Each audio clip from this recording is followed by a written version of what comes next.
पूर्वी की माँ शांति घरों में सफाई बर्तन का काम करती थी। पूर्वी जब साल भर की थी तभी उसके पिता ने दूसरी शादी कर ली और पूर्वी को उसकी माँ के साथ घर से निकाल दिया।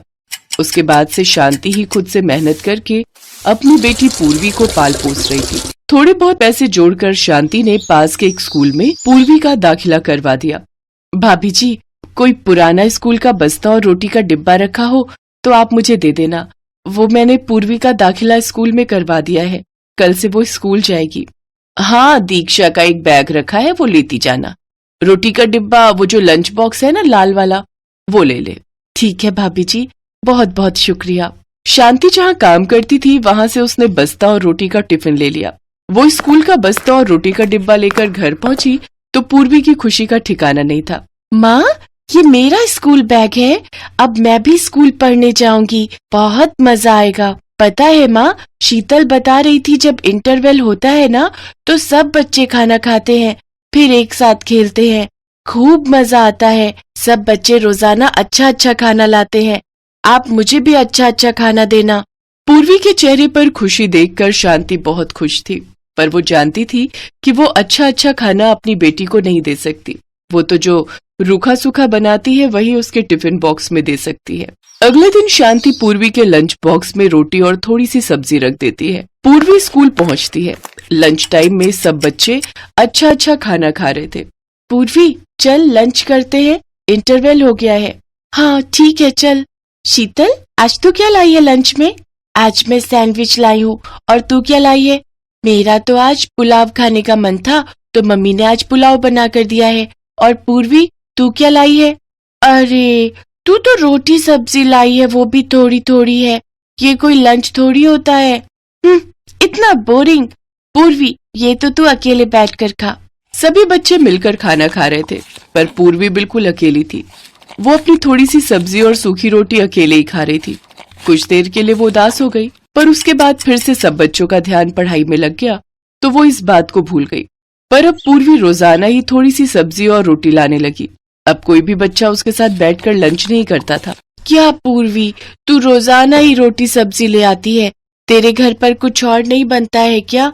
छोड़ ना, देख आज मैं कितना टेस्टी लंच लाई हूँ, इसके चक्कर में सब ठंडा हो जाएगा। पूर्वी इस बात को लेकर उदास रहती थी कि क्लास के बच्चे उसका मजाक उड़ाते हैं। सब बच्चे मेरा मजाक उड़ाते हैं, बच्चे तरह तरह के लंच लाते हैं और मैं हमेशा रोटी सब्जी लेकर जाती हूँ। पर मैं जानती हूँ माँ के पास इतने पैसे नहीं है कि वो मुझे रोजाना तरह तरह के लंच दे सके। कोई बात नहीं, मैं वही रोटी सब्जी ही ले जाऊंगी। मैं माँ को परेशान नहीं कर सकती, वो पहले ही इतना काम करके थक जाती हैं। बड़ी मुश्किल से माँ पैसे कमाती है। अगर मैंने उन्हें कहा कि मुझे रोटी सब्जी की जगह कुछ और दो तो वो मेरी वजह से परेशान हो जाएंगी। नहीं नहीं, मैं उन्हें तंग नहीं करूंगी। कुछ दिनों बाद सब बच्चे एक पिकनिक पर चिड़ियाघर घूमने जा रहे थे। पूर्वी भी बहुत खुश थी कि वो पिकनिक पर जा रही है। माँ, तुम्हें पता है हम सब बच्चे प्रिया मैम के साथ चिड़ियाघर घूमने जा रहे हैं। ये तो बहुत अच्छी बात है, पर बेटा ध्यान रखना, अपनी टीचर को बिल्कुल भी तंग मत करना, उनकी हर बात मानना। ठीक है माँ, मैं टीचर जी की हर बात मानूंगी, उन्हें कहे बिना कहीं भी नहीं जाऊंगी। अगले दिन पूर्वी अपने स्कूल के बच्चों के साथ चिड़ियाघर देखने के लिए जाती है। चिड़ियाघर शहर से बाहर था। सबने चिड़ियाघर देखा और वापसी लौटने लगे। तभी रास्ते में स्कूल की बस खराब हो गई। स्कूल की एक और बस आगे निकल गई थी। ड्राइवर मैकेनिक को लेने के लिए चला गया। उसे लौटने में काफी वक्त लग रहा था। बस में बैठे सभी बच्चों को भूख लगी और वो अपना अपना लाया हुआ लंच खाने लगे। पूर्वी ने अपना टिफिन खोला तो उसमें रोटी और सब्जी थी। पूर्वी जैसे ही अपनी रोटी सब्जी खाने लगी तभी उसने देखा कि उसकी टीचर के पास लंच है ही नहीं, वो ऐसे ही बैठी हुई है। मैम जी, आप लंच नहीं खा रहे? नहीं बेटा, बच्चों को बस में बिठाने के चक्कर में मेरा लंच वाला थैला मैं चिड़ियाघर में ही भूल आई। अब तो हम बहुत आगे निकल आए हैं और बस भी खराब हो गई है, इस वजह से मैं वापस जाकर ला भी नहीं सकती थी। कोई बात नहीं, तुम खाओ, जब हम स्कूल पहुंच जाएंगे तब मैं कुछ खा लूंगी। बच्चों, सब अपना अपना लंच करो। सब बच्चे आपस में मस्ती करते हुए अपना अपना लंच कर चुके थे। बच्चे नींद में थे तो सब बस में ही सो गए। ड्राइवर मैकेनिक को ले आया था। मैकेनिक बस को ठीक कर रहा था। भैया, अभी बस ठीक होने में कितना समय लगेगा? मैडम जी, अभी 1 घंटा और लग जाएगा, बाकी कोशिश कर रहे हैं थोड़ी जल्दी हो जाए। अगर 1 घंटा ठीक होने में लगा तो हमें स्कूल पहुंचते पहुंचते 2 घंटे तो मानकर चलो शाम के 7 बज ही जाएंगे। प्रिंसिपल मैडम को फोन कर देती हूँ, वो चिंता कर रही होंगी। अब तो मुझे भूख भी लगाई है। यहाँ आसपास तो सुनसान है, कुछ भी खाने को नहीं मिलेगा। अरे पूर्वी बेटा, सब बच्चे सो गए, तुम्हें नींद नहीं आई? थोड़ी देर सो जाओ। अरे तुमने लंच नहीं किया? मैडम जी आपने भी तो कुछ नहीं खाया, इसीलिए मैंने लंच अभी तक खोला ही नहीं। आप मेरे लंच में से थोड़ा खा लो। कितनी प्यारी बच्ची है, मेरे पीछे इसने कुछ भी नहीं खाया, इसके में से थोड़ा सा खा लेती हूँ ताकि ये भी खा ले। लाओ पूर्वी, मुझे दो, मैं थोड़ा खा लेती हूँ। क्या हुआ, लाओ। मैडम जी मेरे पास ये रोटी सब्जी ही है, बाकी बच्चों की तरह अच्छा अच्छा खाना नहीं है। माँ कहती है जब हमारे पास बहुत सारे पैसे होंगे तब वो अच्छा अच्छा खाना लाएंगी। पूर्वी बेटा, खाना सभी अच्छा होता है, रोटी सब्जी तो और भी अच्छी होती है। अरे वाह, आलू की सब्जी और साथ में रोटी, मुझे तो भूख से रुका ही नहीं जा रहा। मैं तो पूरी रोटी खाऊंगी। मासूम पूर्वी की भोली बातें सुनकर टीचर भी भावुक हो जाती है। वो पूर्वी के लंच में से एक रोटी और सब्जी खाती है। पूर्वी बहुत खुश थी। कुछ देर बाद बस ठीक हो जाती है, सब लोग स्कूल पहुंचते हैं। अगले दिन पूर्वी स्कूल पहुंचती है तो उसके लंच बॉक्स में वही रोटी सब्जी थी। सब बच्चे फिर उस पर हंसने लगे। तभी पूर्वी की टीचर उसे अपने पास बुलाती है। पूर्वी, तुम्हारी रोटी सब्जी मुझे बहुत अच्छी लगी थी, क्या आज भी मैं तुम्हारा लंच खा सकती हूँ? जी मैम, ये लीजिए। अरे, अगर तुमने मुझे ये टिफिन दे दिया तो फिर तुम क्या खाओगी? कोई बात नहीं मैम जी, मैं घर जाकर खा लूंगी। ऐसे कैसे? एक काम करो, आज तुम मेरा लंच खा लो, ठीक है? मैम पूर्वी को अपना लंच दे रही है। हाँ वही मैं देख रही हूँ, मैम अपना लंच कभी किसी को नहीं देती, हमसे तो उन्होंने कभी भी लंच शेयर नहीं किया। आपका लंच मैम जी? हाँ, वो आज मैंने घर पर बर्गर बनाए थे, पर मुझे तुम्हारी रोटी सब्जी इतनी पसंद आई थी कि मुझे लगा कि ये बर्गर अगर तुम खा लो और मैं तुम्हारी रोटी सब्जी। तुम्हें बर्गर पसंद है ना? बर्गर? वो तो मैंने कभी खाए ही नहीं ma'am ji. Thank you ma'am ji. Purvi की टीचर प्रिया जानती थी कि पूर्वी एक गरीब बच्ची है। वो जानती थी कि पूर्वी की माँ के पास इतने पैसे नहीं हैं कि वो पूर्वी को तरह तरह के व्यंजन बनाकर और खरीद कर खिला सके। इसीलिए प्रिया बहाने से पूर्वी के लिए बर्गर लाई थी ताकि पूर्वी के चेहरे पर एक नया लंच देखकर खुशी आ सके। और यही हुआ। जब पूर्वी ने टिफिन खोला तो उसमें 2 बहुत ही टेस्टी बर्गर पैक किए हुए थे। पूर्वी को बर्गर खाते हुए जो खुशी मिल रही थी, उस खुशी को देखकर टीचर प्रिया की आंखें भी थोड़ी नम हो गईं। इसके बाद कभी कभी बहाने से टीचर प्रिया पूर्वी के लिए तरह तरह के खाने पीने की चीजें लाती रहती थी। एक छोटी सी प्यारी मासूम बच्ची का दिल कितना बड़ा है, ये बात प्रिया को उस दिन बस में समझ आ गई थी।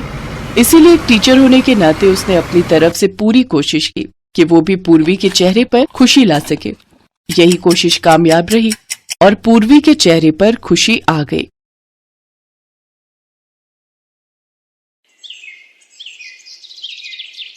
बीना और चंदर आजादपुर मंडी में साफ सफाई और मेहनत मजदूरी करके अपना पेट पालते थे। शादी के तकरीबन 2 साल बाद बीना गर्भवती हुई।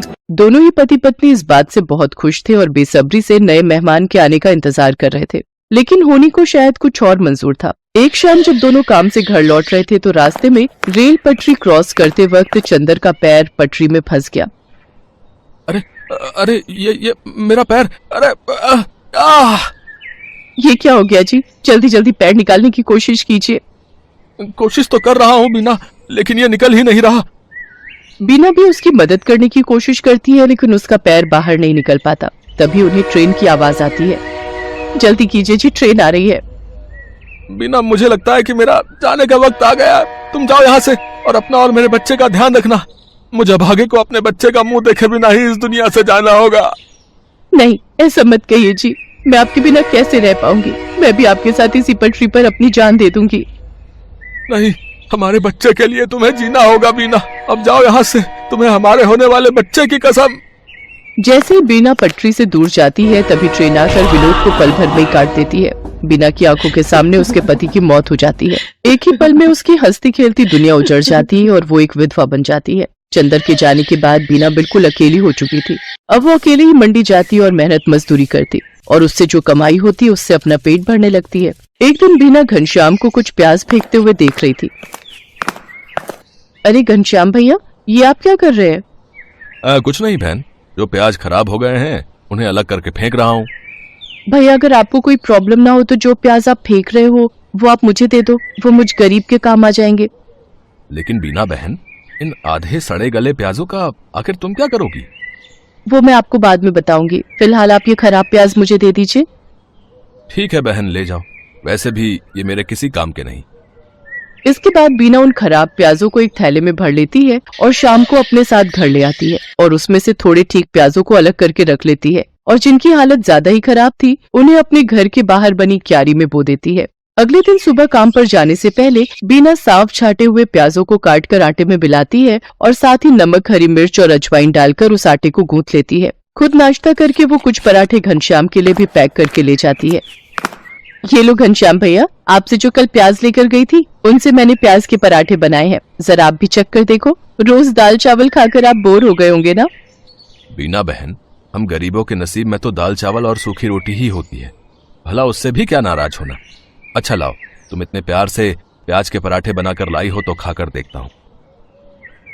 घनश्याम को बीना के हाथ के बने प्याज के पराठे बहुत पसंद आते हैं। ऐसे ही कुछ समय बीत जाता है। बीना को अब 7वां महीना लग गया था, जिस वजह से वो मजदूरी नहीं कर पा रही थी, जिस वजह से उसके घर खाने पीने की तंगी हो गई थी। ऐसे ही एक रोज जब वो खाना बनाने जाती है तो देखती है कि राशन के सभी डिब्बे खाली हैं। हे भगवान, एक बार को मैं तो भूखी रह लूंगी, लेकिन मेरे अंदर पल रही ये नन्ही जान कैसे भूखी रहेगी? इस हालत में तो कोई मुझे काम भी नहीं दे रहा, अब क्या करूं? हाँ, याद आया, अपनी जमीन में थोड़े प्याज उगाए थे ना, क्यों ना उनको निकाल लूं, वो अब पूरी तरह पक गए होंगे। बीना उन प्याजों को निकालती है और पड़ोस से थोड़ा आटा उधार मांग कर ले आती है। उसके बाद स्वादिष्ट प्याज के पराठे बनाती है। उसके पराठों की खुशबू को सूंघते हुए उसकी पड़ोसन आरती वहाँ पहुँच जाती है। अरे वाह बीना, तेरे घर से तो बड़ी ही अच्छी खुशबू आ रही है, आखिर क्या बनाया है तूने? कुछ नहीं बहन, ये प्याज के पराठे बनाए हैं, लो तुम भी खाकर बताओ कैसे बने हैं। वाह वाह वाह, क्या स्वाद है बीना तेरे हाथों में। अरे इतने अच्छे पराठे तो ढाबे वाला भी नहीं बना पाता। मैं तो कहती हूँ तू प्याज के पराठे का एक ठेला लगाकर बेच और पैसे कमा। जब ऊपर वाले ने तुझे इस हुनर से नवाजा है कि तू इतना अच्छा खाना बना लेती है तो इसका फायदा उठा। उसकी बात बीना को सही लगी और वो मदद के लिए घनश्याम के पास जाती है। घनश्याम के पास एक पुराना ठेला था जिस पर वो गलियों में जाकर प्याज बेचता था, लेकिन जब उसने मंडी में खुद की दुकान ले ली तब से वो ठेला बेकार ही खड़ा रहता था। घनश्याम वो ठेला बीना को देने के लिए तैयार हो जाता है। घनश्याम शाम को अपना पुराना ठेला लेकर बीना के घर पहुंचता है। ये लो बीना बहन, इसकी मरम्मत मैंने करवा दी है, अब तुम इसका इस्तेमाल कर सकती हो। आपका बहुत बहुत शुक्रिया घनश्याम भैया, आपका ये एहसान मैं कभी नहीं भूलूंगी। अगले दिन सुबह जल्दी उठकर बीना सारी तैयारी कर लेती है और मंडी में जाकर अपने प्याज के पराठों का ठेला लगा लेती है। लेकिन काफी देर तक जब कोई ग्राहक नहीं आता तो वो सोचती है, हे भगवान, दिन ढलने को आ गया लेकिन अभी तक एक भी ग्राहक नहीं आया। अगर ऐसे ही चलता रहा तो मैं अपने होने वाले बच्चे को क्या खिलाऊंगी? लगता है अब बिजनेस चलाने के लिए कोई तरकीब लगानी होगी। एक काम करती हूँ, कम दाम करके बेचती हूँ। एक बार मेरे पराठों का स्वाद सबकी जुबान पर चढ़ गया तो वो कहीं और जा ही नहीं पाएगा। इतना सोचकर बीना आधे दाम में प्याज के पराठे बेचने लगती है। कम दाम में बहुत सारे लोग बीना के पराठे खाने लगे। कुछ दिन बीना ने सबको कम दाम पर ही पराठे बेचे, लेकिन फिर जब उसके ग्राहक बढ़ गए तो उसने रेट बढ़ा दिए। लेकिन तब तक वो पूरी मंडी में प्याज के पराठों वाली के नाम से मशहूर हो चुकी थी। कुछ ही दिनों में उसकी अच्छी खासी कमाई होने लगी थी। वो भगवान के आगे हाथ जोड़कर बोलती है, हे भगवान, तेरी कृपा से और कुछ अच्छे लोगों की मदद से मेरा काम बहुत अच्छा चल पड़ा है और मैं अच्छी खासी कमाई कर लेती हूँ। बस मुझ पर ऐसी अपनी कृपा दृष्टि रखना ताकि मैं अपने बच्चे को एक अच्छी जिंदगी दे सकूं। कुछ ही दिनों में बीना खुद का ढाबा खोल लेती है। अब उसकी खूब अच्छी कमाई होने लगी थी। उसका काम और बढ़ गया था, इसलिए उसने अपनी मदद के लिए 2 लाचार औरतों को रख लिया था। बीना की डिलीवरी का समय भी आ गया और उसने एक बेटे को जन्म दिया। महीने भर का रेस्ट लेने के बाद वो वापस काम पर जाने लगी और अपने साथ अपने बच्चे को भी ले जाती। अब वो काम संभालने के साथ साथ अपने बच्चे की भी अच्छी परवरिश करने लगी और खुशी खुशी उसके साथ रहने लगी।